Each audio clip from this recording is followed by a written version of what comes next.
सोचिए, एक ऐसी ताकत, एक ऐसा अदृश्य खिंचाव जो हर चीज को कंट्रोल करता है।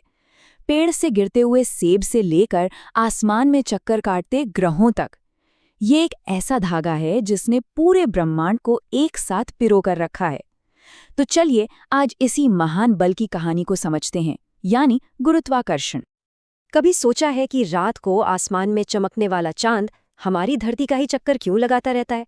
वो बस सीधा सीधा अंतरिक्ष की गहराइयों में गुम क्यों नहीं हो जाता? कोई तो शक्ति है जो उसे अपनी एक तय राह पर बनाए रखती है। और बात सिर्फ चांद की नहीं है, यही सवाल हमारे लिए भी है। हम सब हवा में क्यों नहीं उड़ते फिरते? आखिर वो क्या चीज है जो हमें इस जमीन से, इस ग्रह से बांधे रखती है?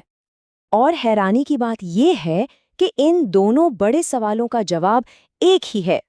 चांद को उसकी कक्षा में रखने वाली शक्ति और हमें जमीन पर टिकाए रखने वाली शक्ति असल में एक ही है। एक अकेला यूनिवर्सल फोर्स जिसे हम गुरुत्वाकर्षण कहते हैं। तो चलिए इस अदृश्य खिंचाव के राज से पर्दा उठाते हैं। इसकी कहानी एक बहुत ही सरल लेकिन इतने शक्तिशाली विचार से शुरू होती है जिसने विज्ञान की दुनिया को हमेशा हमेशा के लिए बदल दिया। ये है न्यूटन का गुरुत्वाकर्षण का सार्वभौमिक नियम।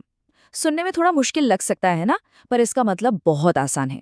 इसका मतलब है कि ब्रह्मांड में हर चीज हर दूसरी चीज को अपनी तरफ खींच रही है, और ये खींचाव सिर्फ दो बातों पर डिपेंड करता है।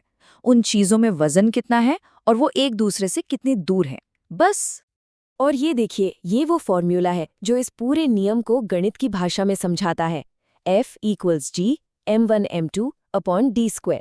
ये सिर्फ अक्षर और निशान नहीं है, ये ब्रह्मांड के काम करने के तरीके को समझने की चाबी है। इसी की मदद से वैज्ञानिक गुरुत्वाकर्षण की ताकत को नापते हैं। अब इस नियम का सबसे दिलचस्प हिस्सा है दूरी का खेल, जिसे व्युत्क्रम वर्ग नियम कहते हैं। इसका मतलब ये है कि जैसे जैसे दूरी बढ़ती है, बल बहुत तेजी से घटता है।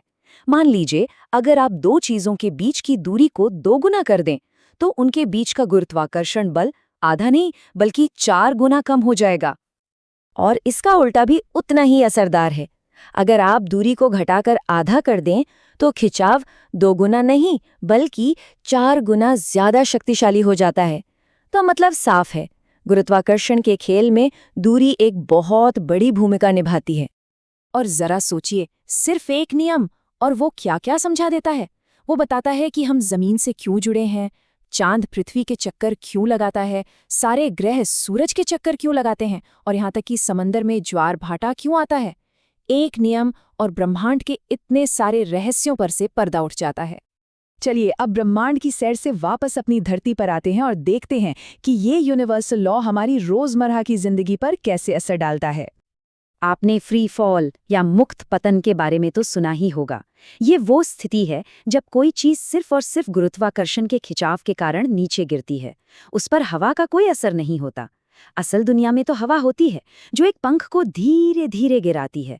लेकिन सोचिए, अगर हवा हो ही ना, तो एक भारी पत्थर और एक हल्का पंख दोनों बिल्कुल एक ही रफ्तार से नीचे गिरेंगे। और हमारी धरती पर इस गिरावट की एक खास रफ्तार है 9.8 मीटर प्रति सेकंड स्क्वायर। इसे जी या गुरुत्वीय त्वरण कहते हैं।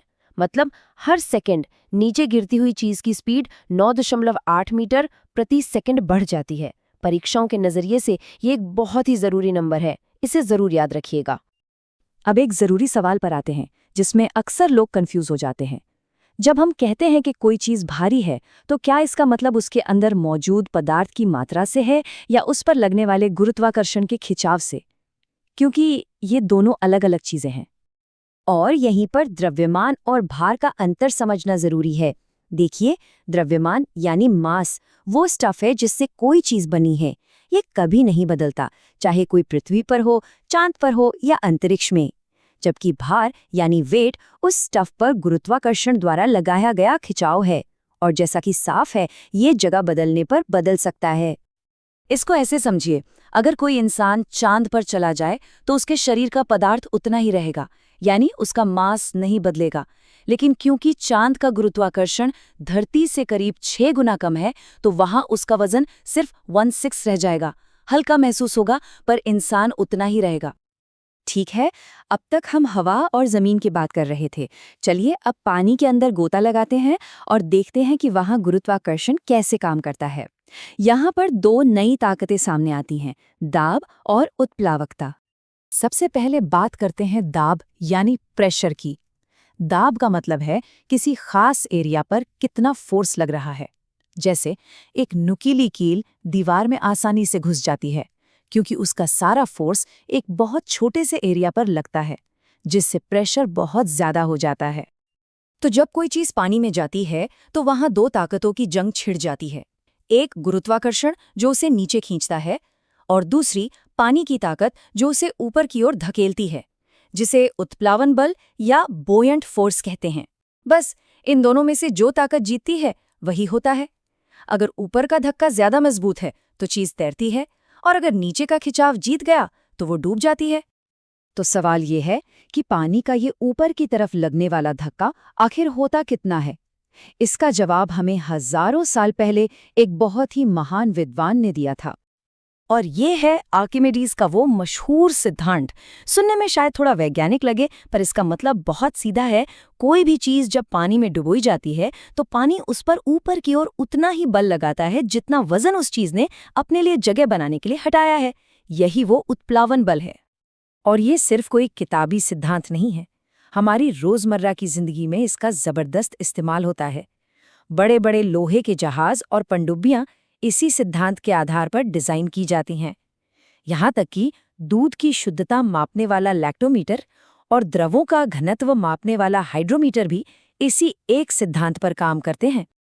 तो हमने देखा कि कैसे गुरुत्वाकर्षण का एक ही नियम ग्रहों की चाल से लेकर समंदर के ज्वार भाटे और पानी पर तैरते जहाजों तक हर चीज को अपनी पकड़ में रखता है। ये बल हर जगह है, हर पल काम कर रहा है। अब सवाल ये है कि अगली बार जब आप आसपास देखेंगे तो क्या आप इस अदृश्य बल को काम करते हुए पहचान पाएंगे?